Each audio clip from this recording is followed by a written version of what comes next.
Hi, welcome to SBR Videos. I'm Peter Loshak. It's late June right now. We're continuing our off-season division-by-division preview of the NFL season win totals with Troy West from AllPlaysWin.com, who just wrapped up an awesome NBA playoffs with us. He nailed the final game of the Warriors series to finish at 24-10-1 against the spread in the NBA playoffs. And our regular viewers know what Troy West has done long-term in the NFL with us. I'm very happy that Troy West is back with us doing these calls. AFC South is what we're going to cover right now. Troy West, thanks for being back with us. Hey, thanks a lot, Pete. I appreciate it. Yeah, I absolutely love covering these NFL future bets. I truly believe that there's a lot of value to be made if gamblers are out there willing to invest their money long term. I know it's tough to do, but hey, there's money to be made. Come take a look at allplayswin.com, Pete. We're hotter than a pistol in MLB right now. Really start to catch fire after a slow start. And we all know what we did in the NBA, and we have a historically unbelievable record in the NFL and college football. So great time of year to get over and check out allplayswin.com. All right, sounds great, Troy. Well, the AFC South, obviously all about the Indianapolis Colts, right? Last year they won 11 games,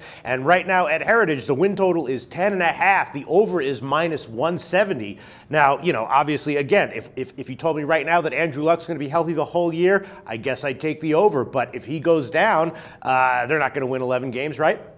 No, there's a lot of expectations for the Indianapolis Colts, people. One thing I actually truly do believe they will go over, and the reason why, Pete, is you got to understand this is a really bad division. The Houston Texans are improved. I think their defense will be a little bit better. They are getting healthy, but they're a mess at the quarterback situation, and we know how many guys on that roster are injury prone. And then you got the Tennessee Titans, Pete, who are bad, and then you got the Jacksonville Jaguars, who are ugly, right? So you got 2, 4, maybe 6 wins in the division alone. I think this Colts team's good enough to get back to 11 wins, if not maybe 12. The additions of Frank Gore, Andre Johnson, defensively, I think they'll be good enough. But to me, it boils down to the schedule. I think they've got 11 wins. I would go over with the Colts. Even, you know, Andrew Luck, he, you know, historically has not really shown to be an injury-prone type of quarterback. Right. I'd take the gamble there. Got to go over with that. Okay, well, we'll get to Jacksonville in a second. They're an interesting team, but just about Indianapolis, the knocks on India, you know, people are trying to find chinks in the armor. One is that, you know, we know that last year the defense was pushed around by physical offenses, and, you know, they do still have those holes in their lineup on defense. And then the other knock is maybe some of these additions are kind of like big-name guys who are a little bit long in the tooth, and you know, maybe guys who were at one time in their prime awesome, but maybe on the downside of their career. Are the Colts maybe a little bit older than people are giving credit for?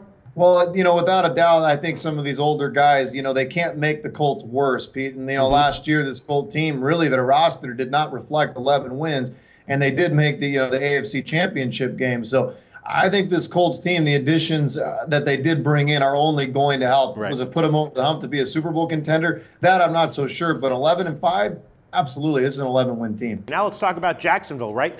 3 wins last year. Right now the win total is 5.5. The over is -145. Now is Jacksonville going to make the playoffs this year?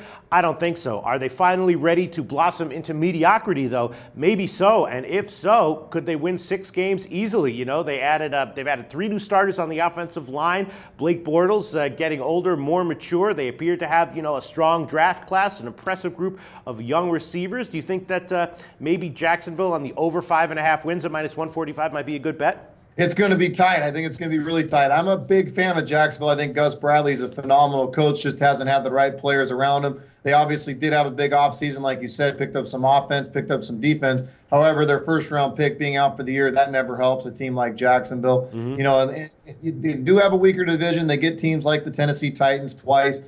You know, like I said, I don't think the Houston Texans are going to be that great. So I could see it, Pete, but I'm not going to give an official play. If I had to lean, I'd go over. But you know, still not on the bandwagon of Jacksonville. I don't think they have enough offensive weapons to really gear up and make a real push to get 6 wins. I think they'll flirt right around 5 or 6 wins, but I'm not a believer in them quite yet. Okay, and then Tennessee Titans and Houston Texans. Obviously, Tennessee adds Marcus Mariota. Last year, 2 wins. This year, the win total is 5.5, -110 at Heritage. So that's you know, predicting a significant improvement. Even though Tennessee has the holes that we know that they have, the receiving core last year was pitiful. Now Mariota comes in. There's going to be a learning curve for him. The defense looks possibly improved, but not sure how much. And then Houston, 9 wins last year. The the win total's 8.5. The over's minus 135, and serious questions at quarterback for Houston. Who's going to start at QB, Mallett or Hoyer? Houston seems like, a pretty average team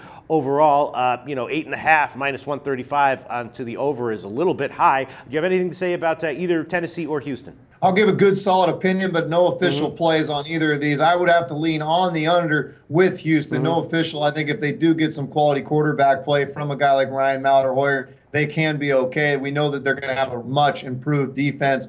Obviously, when you got a guy like J.J. Watt, if you get a healthy Clowney, this team can be a good defensive team, which could get them to that 9-win total. But like you said, Pete, questions at quarterback, questions offensively. What Arian Foster are you going to get? Right. I would lean under, but no official play on it. And then Tennessee, man, this is a 2-win team from last year, but I do think that was a fluke. I think they're more of a 4 to 6-win team, but they have a lot of holes. I'm not saying Tennessee is good. This is a really bad football team.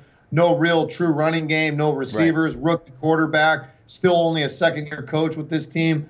I'd put them right around the 4 to 5-win margin. I would lean under with them as well, but nothing strong. My only strong one for this division would be the Colts. Okay, so questions with Tennessee and Houston. Jacksonville clearly improving. The question is how much, and Indianapolis awesome. The question is exactly how awesome. So what are you going to go with officially for the AFC South in terms of win totals? Just Indianapolis over 10.5 at minus 170? Absolutely. That's my official play. I just think a weak division. I think they could get 5 wins at least in the division. So going to go over with the Colts. Okay, thanks so much, Trey.